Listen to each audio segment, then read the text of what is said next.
Israel पर इतने विनाशक हमले हुए। ईरान ने बैलिस्टिक मिसाइलों से इजराइल को धुआं धुआं कर दिया है। तेल अवीव सहित इजराइल के 9 शहरों में बारूद बरसा है और कई इमारतें खंडहर हो चुकी हैं। ईरान का दावा है कि इजरायली सेना के 2 सामरिक ठिकाने भी ध्वस्त कर दिए गए।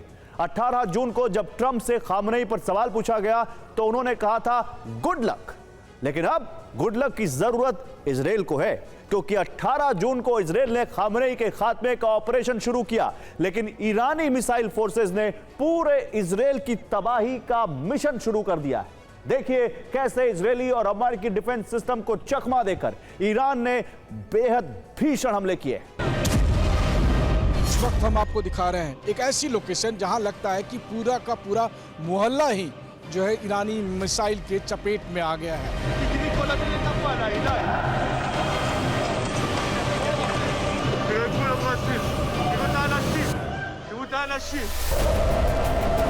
इजराइल के शहरों में विनाश का मंजर है।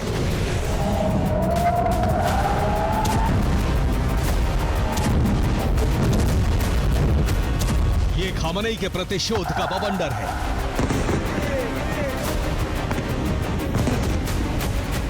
तेल अवीव से लेकर इजराइल के कई शहरों पर ईरानी मिसाइलें बरस रही हैं और अमेरिका सहित इजराइल के डिफेंस सिस्टम इनके सामने फेल हो चुकी हैं।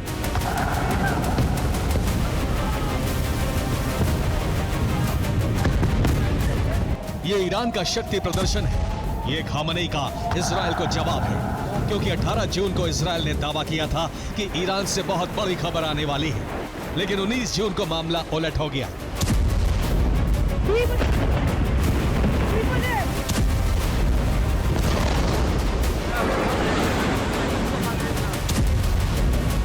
अठारह जून की शाम इजराइल ने तेहरान के लाविजन में हमला किया। यह हमला ईरान के supreme leader Ayatollah Ali Khamenei के बंकर पर किया गया। इसके साथ ही खामनेई के अंडरग्राउंड दफ्तर पर भी मिसाइल हमला किया गया। इजराइल ने दावा किया कि कुछ घंटों में बड़ी खबर आ सकती है। 18-19 जून की रात ईरान ने पलटवार का सिलसिला शुरू किया। ईरान ने इजराइल पर 100 से ज्यादा बैलिस्टिक मिसाइल हमले किए। ईरान के 30 हमले टारगेट पर सटीक हुए।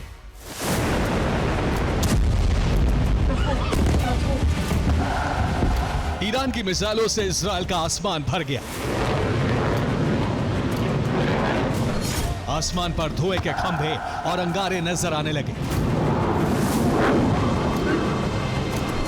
इजरायली डिफेंस सिस्टम ईरानी मिसाइलों को पूरी तरह नाकाम नहीं कर पाए और इजराइल के कई शहरों में तबाही का मंजर नजर आने लगा।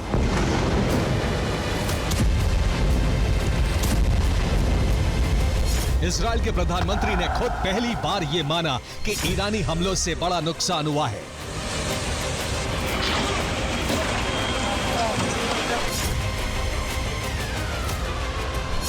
ואני רוצה להגיד, אנחנו סופגים הרבה אבדות כואבות, אבל אנחנו רואים שהעורף איתן, העם איתן, ומדינת ישראל חזקה מתמיד.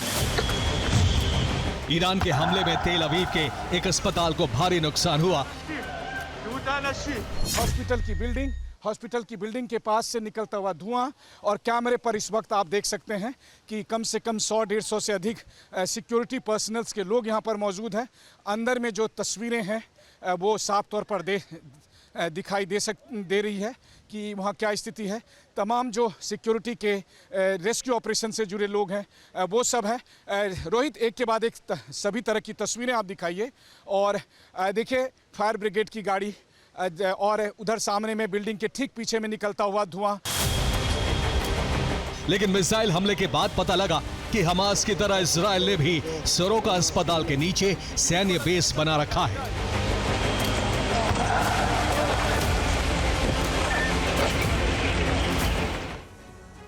तो ईरान की एक मिसाइल इजराइल की राजधानी के सोरोका अस्पताल पर गिरी। मिसाइल हमले से अस्पताल का बड़ा हिस्सा तबाह हो गया और इसके बाद पता लगा कि अस्पताल के नीचे इजरायली सेना का बेस है। यहां इजरायली सेना के टैंक और सैन्य वाहन तैनात हैं। सेना के अधिकारी और जवान भी अस्पताल के बेसमेंट में मौजूद थे। ईरान ने हमले के बाद इस अस्पताल का मॉडल जारी किया। मिसाइल धमाके के बाद सैन्य बेस साफ नजर आने लगा। ईरानी हमले में अस्पताल को भी भारी नुकसान हुआ है।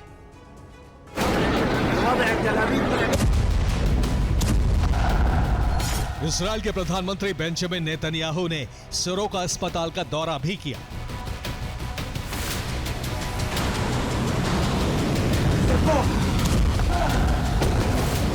इसराइल ने इसे ईरान का कायराना हमला करार दिया है, लेकिन ईरान का दावा है कि उसका टारगेट अस्पताल नहीं था। ईरान ने कहा है कि सोरोका अस्पताल 2 इजरायली मिलिट्री साइट्स के बीच में है। अस्पताल के एक तरफ आईडीएफ का मेन इंटेलिजेंस हेडक्वार्टर है, दूसरी तरफ सेना की सेंट्रल कमांड फैसिलिटी है। ये गावयाम टेक्नोलॉजी पार्क में बना है। यहाँ से इजराइल के साइबर ऑपरेशन और मिलिट्री इंटेलिजेंस ऑपरेशन चलाए जाते हैं। ईरानी सेना ने इन सैन्य ठिकानों पर हमला किया है। मिसाइल की शॉक वेव से अस्पताल को नुकसान पहुंचा है।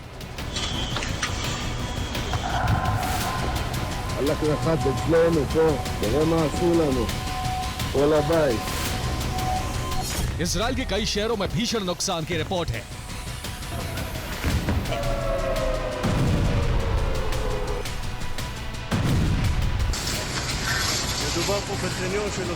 ईरान ने इसराइल के बेयरशेबा, तिकवा, रमत गान, हाइफा, तेल अवीव पर भीषण हमले किए हैं।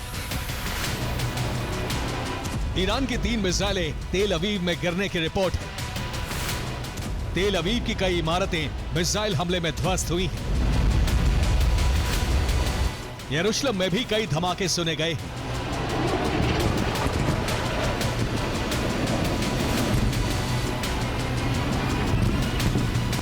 पूरे इजराइल में एयर रेड अलर्ट के सायरन गूंज रहे हैं। इजरायली मिलिट्री ने कहा है कि ईरान की 30 मिसाइलों से बड़ा नुकसान हुआ है।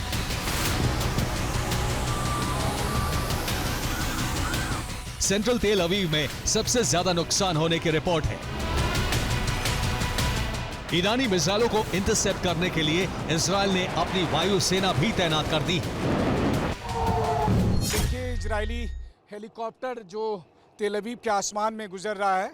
हालांकि लगातार चौकसी बरतने के लिए इजराइल में खास करके तेल अवीव और इस तरह के सेंसिटिव एरिया में लगातार हेलीकॉप्टर गुजरते रहते हैं, लेकिन इसमें कोई दो राय नहीं कि जिस तरीके की चौकसी बढ़ती जा रही है, इसके बावजूद ईरानी मिसाइल अपने टारगेट को हिट कर पा रहे हैं और भयानक तबाही का आलम है जो साफ तौर पर TV9 के कैमरे पर दिख रहा है। इजराइल हिजबुल्ला, हूती और हमास के हमले रोकता रहा है, लेकिन ईरानी मिसाइलों को नहीं रोक पाया।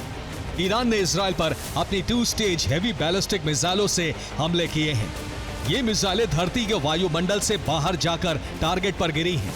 इन्हें रोकने के लिए यूएस, यूके की वायुसेना भी इराक और सीरिया में ऑपरेशन चला रही थी। ईरान ने पहली बार इजराइल पर अपनी सबसे घातक मिसाइलों से हमले किए हैं। ईरानी हमलों ने अजेय कहे जाने वाले इजराइल की डिफेंस पावर की पोल खोल दी है।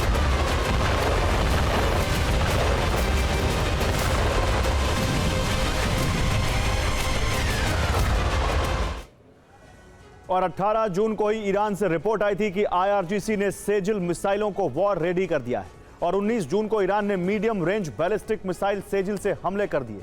सेजिल मिसाइल की रेंज 2500 किलोमीटर तक हमले करने की है। यह मिसाइल 1500 किलोग्राम तक का वॉरहेड ले जा सकती है। दूसरी मिसाइल है खैबर शिकन। यह भी मीडियम रेंज बैलिस्टिक मिसाइल है। इसकी रेंज 2000 किलोमीटर तक हमले करने की है। यह मिसाइल 500 किलोग्राम के वॉरहेड से हमला कर सकती है।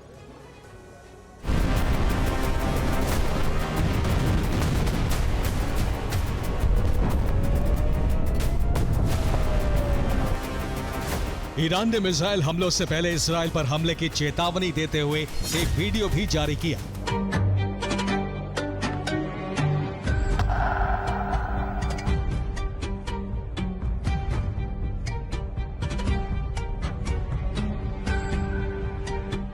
इसी वीडियो में इजराइल की तरफ बढ़ते क्रूज, बैलिस्टिक मिसाइल और ड्रोन दिखाए गए हैं।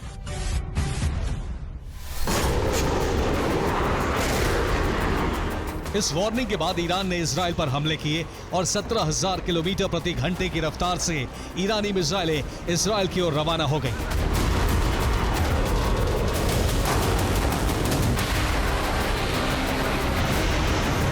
ईरानी मिसाइलों ने तेल अवीव सहित इजराइल के 9 शहरों को खंडहर बना दिया है। कल तक ट्रंप कैमरे के सामने जिस खामनेई की जान बख्शने की बात कहकर वाहवाही लूट रहे थे, उन्हीं खामनेई ने सिर्फ 24 घंटे के अंदर अपनी नीति और ताकत के दम पर अमेरिका और इजराइल की नींद उड़ा दी है। Bureau report, TV9 Bharatvarsh.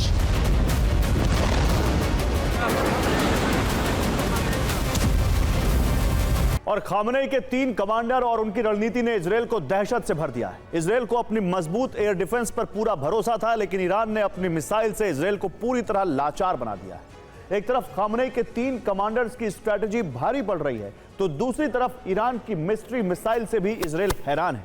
Iran ऐसी मिसाइलों से हमले कर रहा है जिससे कई वॉरहेड निकलते हैं और धमाके होते हैं।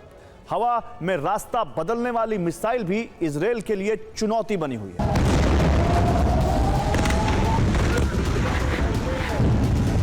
इन हमलों के आगे इजराइल बेबस है। इजराइल इन धमाकों को रोकने में नाकाम है। तबाही का ग्राफ बढ़ता जा रहा है, लेकिन इजराइल की सेना कुछ नहीं कर पा रही। ये क्या हो रहा है भाई?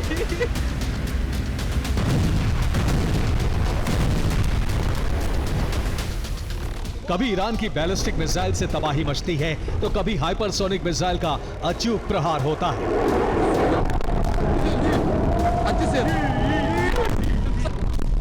रात के अंधेरे में इजराइल के आसमान में आग के अनगिनत गोले नजर आते हैं।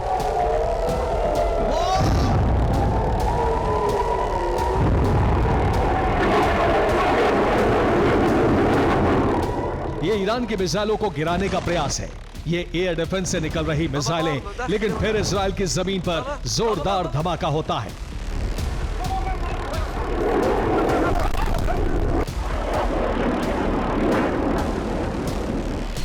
इन दो तस्वीरों में एक तरफ ईरान की जमीन से निकली मिसाइलें हैं, तो दूसरी तरफ इजराइल की तस्वीर है जहां इन मिसाइलों से तबाही मच रही है। इजराइल पर ईरान की मिसाइल बरस रही है, लेकिन एयर डिफेंस खामोश है। जिन मिसाइलों को इजराइल की जमीन से कई किलोमीटर पहले ही भस्म हो जाना चाहिए, वो जमीन छूने में कामयाब हो रही है। ये सब तब हो रहा है जब इजराइल में आयरन डोम तैनात है, डेविड स्लिंग की तैनाती है, एरो 3 इजराइल को सुरक्षा दे रहा है और पैट्रियट तक पहरेदारी कर रहा है।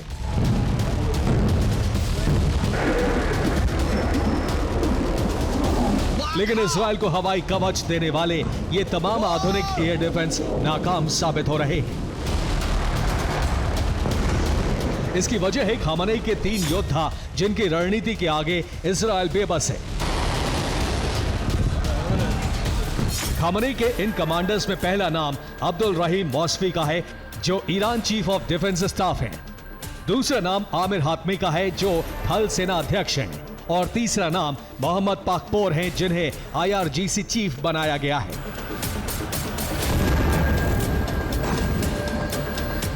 इजराइल ने ईरान के टॉप कमांडर्स को तो खत्म कर दिया, लेकिन खामनेई के ये 3 योद्धा इजराइल को मात देने में जी जान से जुट गए हैं। हथियारों के गोदाम से अब ऐसी मिसाइलें निकाली गई हैं जिसके आगे अमेरिकी पैट्रियट भी बेबस है। खामनेई के 3 कमांडर अलग अलग मोर्चे से रणनीति बना रहे हैं। ईरान के CDS Mousavi intelligence, missile force, aerospace force और वायु सेना के बीच तालमेल बनाकर हमले करवा रहे हैं। वहीं IRGC चीफ मोहम्मद पाकपोर ने सरफेस टू सरफेस मिसाइल से हमले की रणनीति तैयार की है। आमिर हातमी थल सेना अध्यक्ष हैं, लेकिन इस वक्त वो इजराइल में हमले के लिए टारगेट फिक्स करने का काम देख रहे हैं।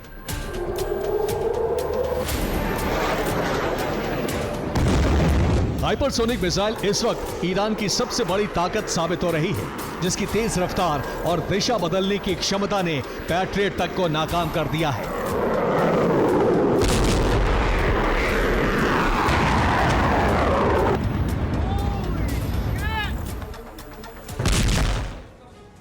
तो एयर डिफेंस नाकाम है और इजराइल में तबाही जारी है। इसकी पहली वजह है ईरानी मिसाइलों की हाइपरसोनिक रफ्तार। ईरान की मिसाइलें 18,500 किलोमीटर प्रति घंटे से भी तेज रफ्तार से हमला करती हैं। कहा जा रहा है कि ईरान इजराइल पर फतेह मिसाइल से हमला कर रहा है। दावा यह भी है कि ईरान एक नई तरह की मिसाइल से हमला कर रहा है जिसे एयर डिफेंस इंटरसेप्ट नहीं कर पा रहे। रिपोर्ट के मुताबिक इजराइल पर ईरान अब तक 400 बैलिस्टिक मिसाइलों से हमला कर चुका है। 100 से अधिक हाइपरसोनिक मिसाइलों का इस्तेमाल किया जा चुका है।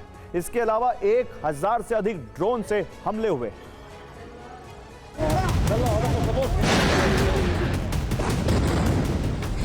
एक जहाज से इजराइल पर हमले की तस्वीरों को रिकॉर्ड किया गया है।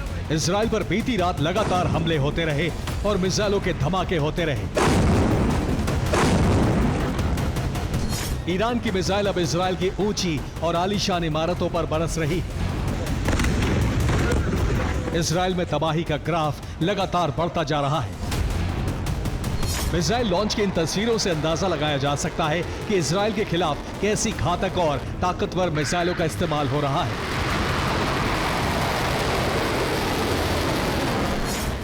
इन्हीं मिसाइलों की वजह से इजराइल की इमारतों की ऐसी हालत है। इजराइल दुनिया को दिखा रहा है कि ईरान किस तरह रिहायशी इलाकों को तबाह कर रहा है।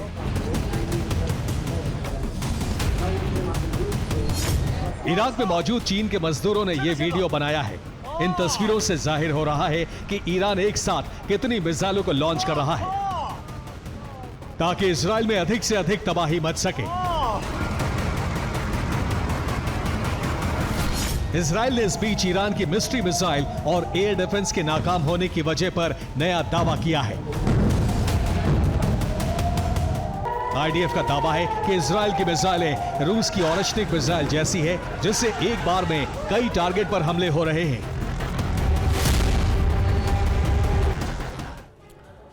और अब जिस नई मिसाइल की बात हो रही है उसे समझिए। आईडीएफ ने ईरानी मिसाइलों की जांच की है, जिससे पता चला है कि ये मिसाइलें क्लस्टर बम जैसा हमला कर रही हैं। इसका मतलब ये हुआ कि ईरान की एक मिसाइल में कई वॉरहेड हैं, जिससे कई धमाके हो रहे हैं।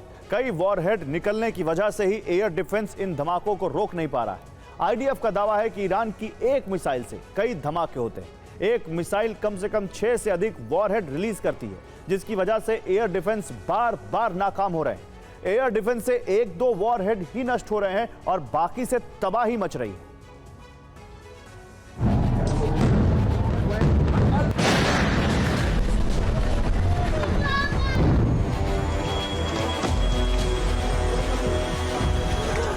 ईरान की मिसाइलों के मलबे से पता चल रहा है कि एक ही मिसाइल में कई छोटी छोटी मिसाइलें हैं। आईडीएफ का दावा सही है क्योंकि ईरान अपनी ऐसी मिसाइल का बखान खुद भी कर चुका है।